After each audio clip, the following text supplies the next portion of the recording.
विपक्ष ने मोदी के बिल को फाड़ा, शिवराज पर फेंकी बिल की प्रतियां, बिरला हैरान। सरकार के खिलाफ मैदान में उतरी सोनिया गांधी। महात्मा गांधी का नाम मिटाने की कोशिश में मोदी सरकार। पोषण का हो, बच्चों का पोषण सुरक्षित हो। माननीय संसद में जो ये पर्चे उड़ रहे हैं, ये मोदी सरकार के बिल के हैं। एक बिल के सहारे महात्मा गांधी का नाम मिटाने की कोशिश हो रही है। लोकसभा में विपक्ष ने मोदी सरकार के बिल को फाड़ दिया। शिवराज सिंह चौहान जो महात्मा गांधी के नाम पर चल रही मनरेगा का नाम मिटाने का ऐलान लोकसभा में करते दिखाई दे रहे हैं। पूरा विपक्ष उसका विरोध कर रहा है। जो बिल मनरेगा का नाम बदलने के लिए लाया गया है, उस बिल की प्रतियां लोकसभा में हवा में उड़ाई जा रही हैं। लोकसभा स्पीकर ओम बिरला जो जरा से शोर शराबे पर सदन की कार्यवाही को स्थगित कर देते थे, वो अपनी कुर्सी पर चुपचाप बैठे हैं। आदेश मिला हुआ है कि महात्मा गांधी का नाम योजना से हटाना है, इसलिए कुछ भी हो जाए बिल को पास कराना है। अब तक तो सिर्फ नेहरू के नाम पर चल रही योजनाओं के नाम बदले जा रहे थे, लेकिन अब महात्मा गांधी भी मोदी सरकार के निशाने पर आ गए हैं। लेकिन इंडिया ने ऐलान कर दिया है कि मोदी सरकार के ये मंसूबे कामयाब नहीं होंगे, देश भर में आंदोलन होगा। तो आज हम अपनी स्पेशल रिपोर्ट में गांधी से डरे मोदी सरकार पर करेंगे बात।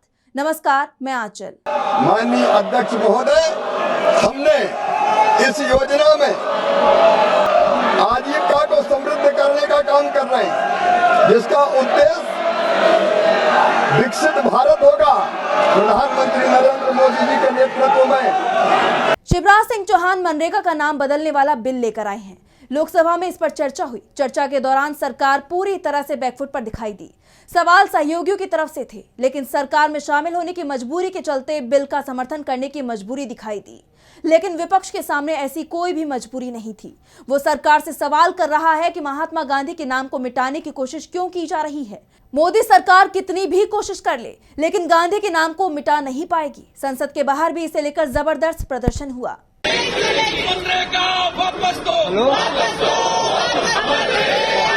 प्रियंका गांधी ने इसे लेकर सरकार पर तीखे सवाल किए। सबसे बड़ा सवाल तो यही कि आखिर महात्मा गांधी से सरकार को क्या एलर्जी हो गई है। ये जो बिल है, इसका हम पूरी तरह से विरोध करेंगे और एकदम ठोस विरोध करेंगे। सब पार्टियां, हमारी जितनी भी पार्टियां, सब सहमत हैं। इस बिल से मनरेगा खत्म होने जा रहा है। आप किसी भी तरह से इसको देखें, और जो समझदार आदमी है, जो ये 100 दिन से 125 दिन वाला जो है, ये चालाकी है। अगर इस बिल को कोई भी पढ़ेगा, ये साफ साफ स्पष्ट समझ आएगा कि इस बिल से आने वाले महीनों में ये पूरी स्कीम खत्म हो जाएगी। क्योंकि जैसे ही ये बोझ प्रदेश की सरकारों पर पड़ेगा कि इतना पैसा प्रदेश की सरकारों को देना है, वैसे ही आस्ते आस्ते ये स्कीम खत्म हो जाएगी। क्योंकि प्रदेश की सरकारों के पास इतना पैसा है नहीं, खास तौर से जो प्रदेश जिनमें सबसे ज्यादा इस स्कीम की जरूरत है। और ये सबसे गरीब जो हिंदुस्तानी है, गरीब से गरीब जो हमारा भारतीय नागरिक है, जिसको कुछ नहीं मिलता, कम से कम ये 100 दिन का जो रोजगार था उसका सहारा था। कोविड के समय भी सहारा था, मुश्किल से मुश्किल परिस्थितियों में सहारा रहता है। मैंने पहले भी कहा, जैसे दूर से दिख जाता है कि मनरेगा का कौन है श्रमिक। तो ये एकदम श्रमिकों के खिलाफ है, मजदूरों के खिलाफ है, गरीबों के खिलाफ है, और इसका हम सख्त से सख्त विरोध करेंगे। अभी तो सिर्फ नाम बदला है, बाद में इस योजना को ही खत्म कर दिया जाएगा। साजिश गहरी है। प्रियंका ने मनरेगा से महात्मा गांधी का नाम हटाने की कोशिश पर कहा है कि इस सरकार को नाम बदलने की सनक सवार हो गई है। कांग्रेस सांसद केसी वेणुगोपाल ने स्पीकर से कहा कि इस बिल को स्थायी समिति या संयुक्त संसदीय समिति के पास भेजा जाना चाहिए, लेकिन उनकी मांग इसलिए नहीं मानी गई क्योंकि स्थायी समिति या जेपीसी में ये बिल जाता तो बीजेपी के सहयोगी दल ही मुश्किल में फंस जाते। शिवराज से जब महात्मा गांधी का नाम हटाने का कारण पूछा गया तो वो नेहरू, इंदिरा गांधी और राजीव गांधी के नाम पर चलने वाली योजनाओं के नाम गिनाने लगे।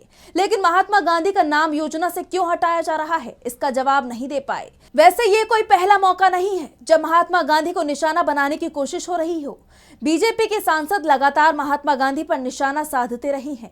जिस नाथूराम गोडसे ने महात्मा गांधी की जान ली, लेकिन बीजेपी के नेता गोडसे को इसके लिए कभी दोषी ठहराते नहीं दिखाई देंगे। राहुल गांधी तो इसे लेकर कई बार बीजेपी पर निशाना साध चुके हैं। बीजेपी की विचारधारा को गोडसे की विचारधारा बता चुके हैं। इस देश में दो विचारधाराओं की लड़ाई है। एक आरएसएस की विचारधारा, जो मोहन भगवत जी ने कहा, जो सत्य के खिलाफ है और सत्ता के लिए कुछ भी कर सकती है, और दूसरी हमारी विचारधारा आपकी डीएनए, आपके खून की विचारधारा, सत्य की विचारधारा, अहिंसा की विचारधारा। और अब बीजेपी ने जिस तरह से मनरेगा योजना को खत्म करने की तैयारी कर ली है, उसके बाद सवाल उठ रहे हैं कि जो आरोप राहुल गांधी लगाते आ रहे हैं, क्या संसद में वही तो होता नहीं दिखाई दे रहा है। मनरेगा का नाम बदल दिया गया है, लेकिन कांग्रेस ने भी साफ कर दिया है कि वो खामोश नहीं बैठेगी। पूरे देश में इसका विरोध किया जाएगा। 27 दिसंबर को सीडब्ल्यूसी की बैठक बुलाई गई है, जिसमें केंद्र सरकार की तरफ से लाए गए जी राम जी बिल पर चर्चा होगी। मोदी सरकार भले ही संसद में बहुमत के आधार पर महात्मा गांधी का नाम किसी योजना से निकाल दे, लेकिन जनता के मन में जो छाप महात्मा गांधी की है, उसे वो नहीं निकाल पाएगी। वैसे कांग्रेस नेता और कर्नाटक के deputy CM D K Shivakumar ने मोदी सरकार को चुनौती भी दे दी है कि वो नोटों पर से महात्मा गांधी की तस्वीर हटाकर दिखा दे। आपको बता दें कि मनरेगा का नाम विकसित भारत जी राम जी करने का बिल लोकसभा से पास हो गया है, लेकिन सरकार के लिए चुनौतियां कम होती नहीं दिखाई दे रही हैं।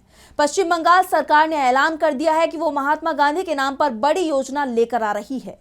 ममता बनर्जी ने राज्य सरकार की रोजगार गारंटी योजना कर्मश्री की घोषणा की।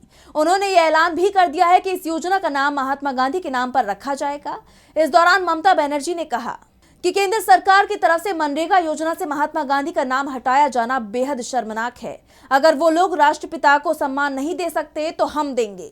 पश्चिम बंगाल सरकार राज्य की रोजगार गारंटी योजना का नाम महात्मा गांधी के नाम पर कर रही है।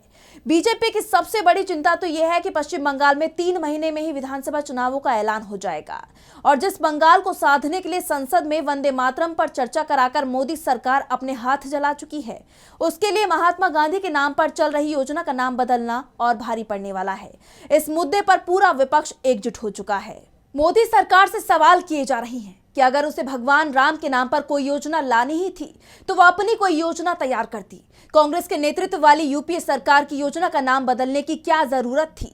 फिलहाल जो सवाल उठ रहे हैं, उनके जवाब मोदी सरकार के पास नहीं है। संसद में विपक्ष ने जिस तरह से सरकार को घेरा है, बिल की पर्चियां उड़ाई हैं, उसके बाद सवाल लोकसभा स्पीकर पर भी उठ रहे हैं कि इतने शोर शराबे के बीच संसद की कार्यवाही को रोका क्यों नहीं गया। देर रात तक संसद क्यों चलाई गई? क्या देश में कोई इमरजेंसी लग गई थी जिसके लिए रात 1 बजे तक संसद को चलाया जाना जरूरी हो गया था? लोकसभा उस वक्त देर रात तक चलाई जा रही थी जब ना तो लोकसभा का नेता सदन में था और ना ही विपक्ष का नेता। ऐसे में सवाल लोकसभा अध्यक्ष पर भी उठ रहे हैं, लेकिन सबसे ज्यादा सवाल तो मोदी सरकार पर ही उठ रहे हैं, जिसके लिए कांग्रेस सांसद प्रियंका गांधी बोल भी रही हैं कि सरकार पर नाम बदलने की सनक सवार है। कांग्रेस के समय की योजनाओं के सिर्फ नाम बदल रही हैं, अपना कुछ नहीं कर पा रही। तो फिलहाल स्पेशल रिपोर्ट में बस इतना ही। देश और दुनिया की तमाम बड़ी खबरों के लिए देखते रहिए टीवी लाइव। नमस्कार।